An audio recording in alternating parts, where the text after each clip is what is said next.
গুলশানে eastern হাউজিংকে অনৈতিকভাবে plot নির্মাণের সুযোগ করে দিয়ে ব্রিটিশ এমপি টিউলিপ সিদ্দিক একই ভবনে বিনামূল্যে ফ্ল্যাট গ্রহণ করেন। চলতি বছরের 15 এপ্রিল এ অভিযোগে টিউলিপ সিদ্দিকের পাশাপাশি রাজউকের সাবেক দুই আইন কর্মকর্তা শাহ খসরুজ্জামান ও সর্দার মুশাররফ হোসেনের বিরুদ্ধে মামলা করে দুদক। চলতি বছরের জুলাইয়ে মামলা তদন্ত যখন একেবারে শেষ পর্যায়ে, তখন মামলার আসামি শাহ খসরুজ্জামান হাইকোর্টে এক রিটের পরিপ্রেক্ষিতে খসরুজ্জামানের তদন্ত 3 মাসের জন্য স্থগিত করে। পরে চেম্বার আদালতে গেলেও দুদক নো অর্ডার আদেশ পায়।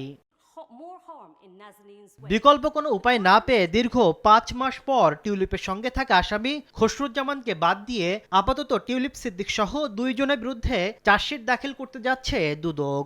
ইস্টার্ন হাউজিং লিমিটেড বিভিন্ন ফ্ল্যাট নির্মাণ করে বিক্রয়ের অনুমোদন গ্রহণ করা হয়েছে। এই অনুমোদন প্রক্রিয়ায় অনৈতিকভাবে এবং ক্ষমতার অপব্যবহার পূর্বক এটা অনুমোদনযোগ্য করা হয়েছে এবং বিক্রয়ের অনুমোদন প্রক্রিয়ায় এই কাজটুকু করা হয়েছে। রেইনবো অলরাউন্ডার এক্সটেরিয়র পে বাড়ির বাহিরের দেয়ালের সুরক্ষা নিয়ে থাকুন নিশ্চিন্ত, সাথে পাচ্ছেন 10 বছরের ওয়ারেন্টি।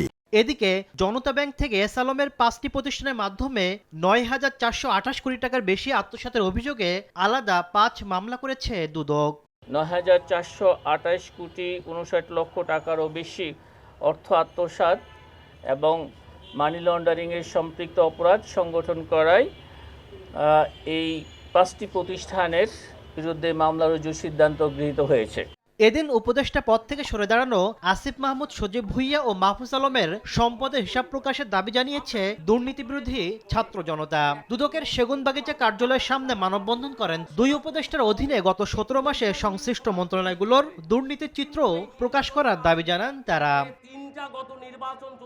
তাসলিম তৌহিদ, সময় সংবাদ, ঢাকা।